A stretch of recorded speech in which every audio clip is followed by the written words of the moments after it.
In the summer of 2005, NFL quarterback Tom Brady sat down with 60 Minutes to give an interview. And the segment began with a simple question regarding Brady's career. Is it all you've ever wanted? Now, to most people, the answer would have been a simple yes. After all, to this day, Brady is one of the most decorated athletes of all time. But his answer shocked everyone. I'm making more now than I ever thought I could playing football. But why do I have 3 Super Bowl rings and still think there's something out there greater for me? I mean, most people would say, it is what it is. I've met my goal, my dream, my life. Me, I think God, there's got to be more than this.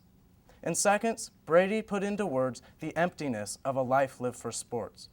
The problem is that no matter how successful you are, there's still something greater which athletics alone do not fulfill.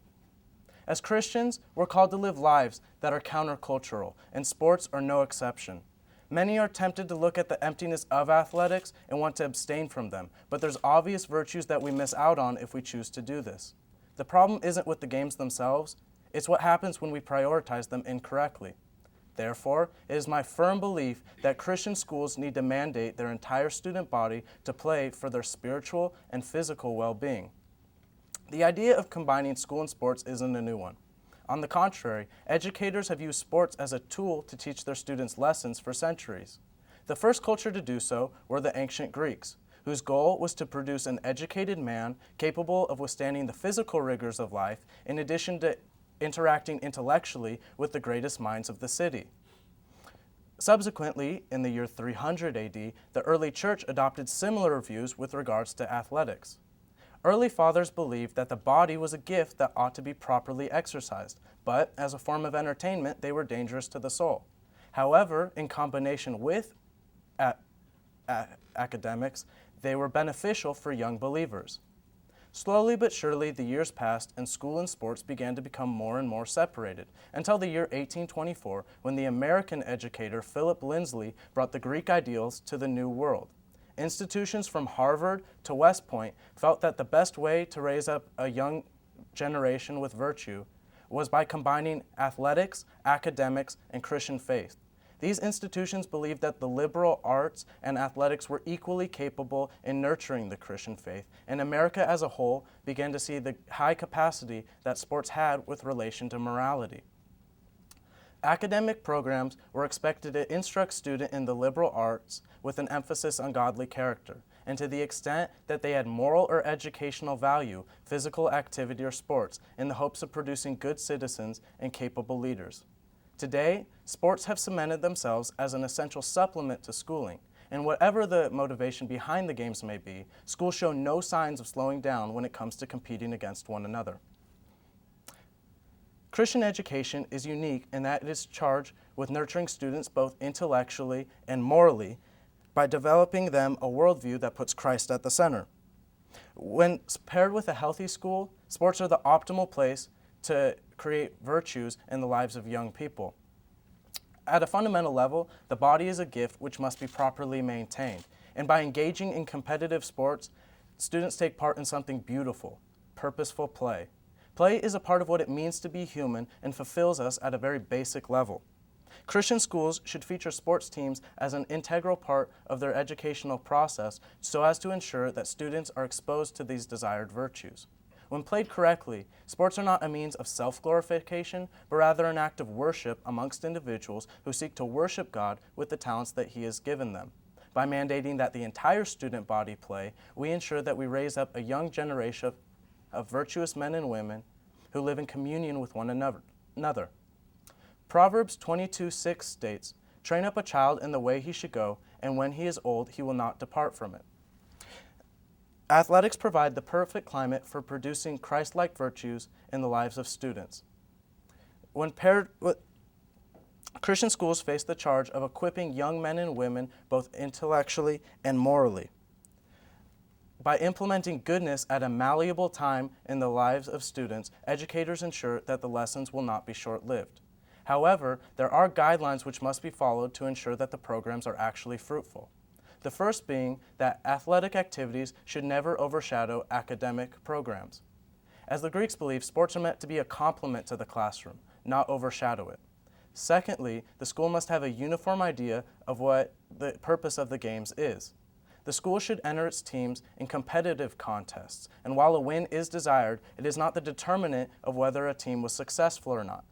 Competition, when employed correctly, mirrors Proverbs 27:17, which states, "As iron sharpens iron, so one man sharpens another." The idea isn't to bring others down, but rather to draw out the best in one another.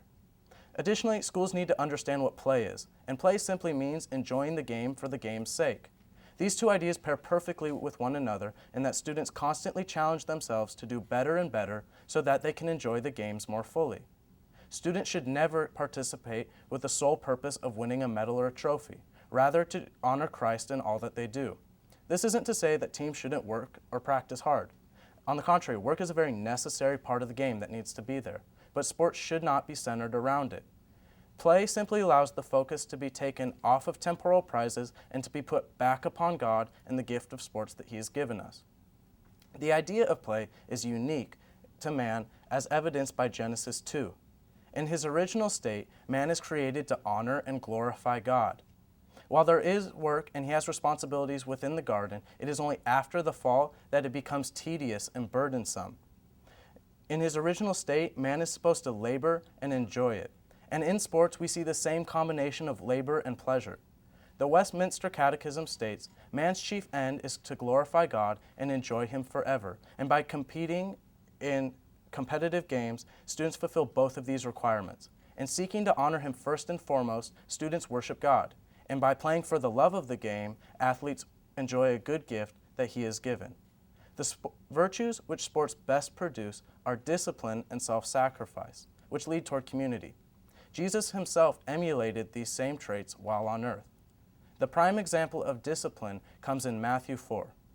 While fasting, Jesus is tempted by the devil to turn stones into bread. This temptation directly correlates with athletics. The main purpose of fasting was to deny fleshly desires and focus solely upon God and His goodness. Jesus chose to deny a fleeting passion and choose the path that would honor God.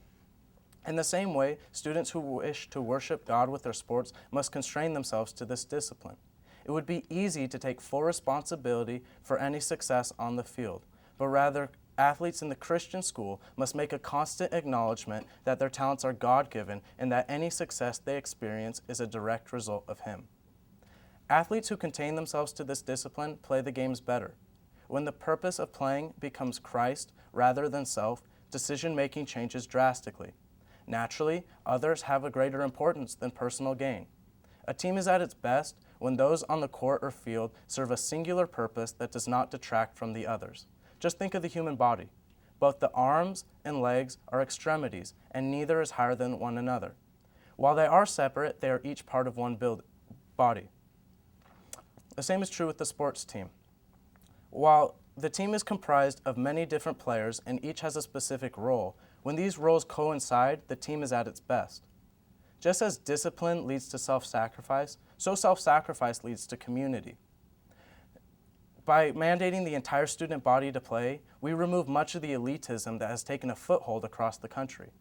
The National Federation of State High School Associations records that less than 21% of all high school students will play one sport while over the course of the 4 years. More and more high schools are becoming stratified to only include the best of the best. But as Christians, we're called to live in community with one another.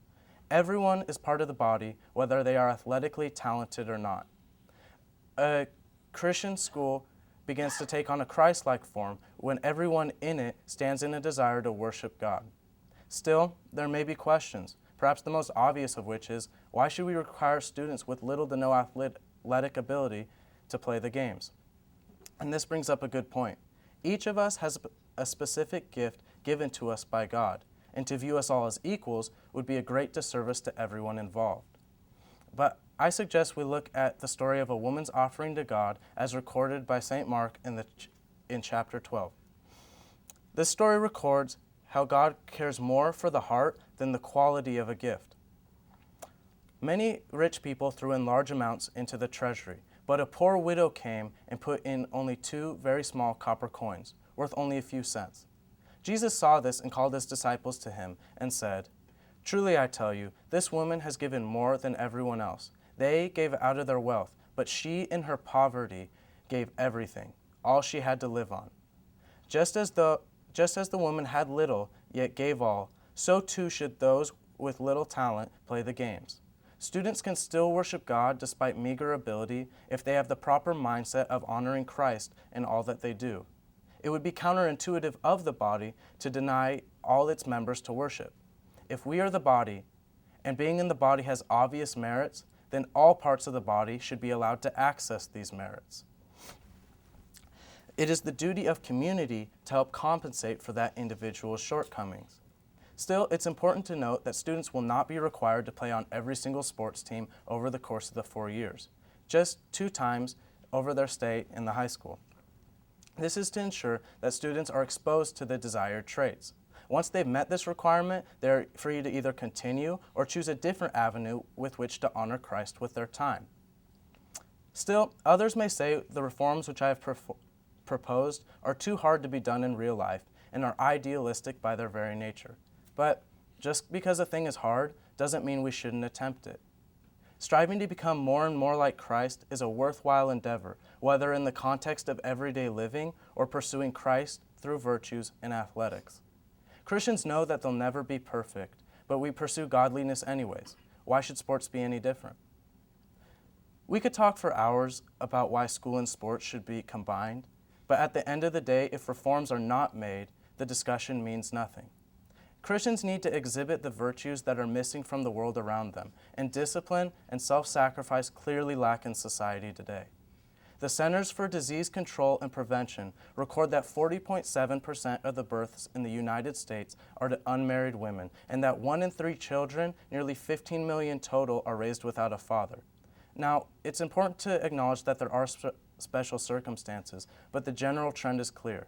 Society is choosing to indulge itself in the desires of the flesh, then flee the consequences. But what if people looked at the church and saw discipline and self-sacrifice embraced?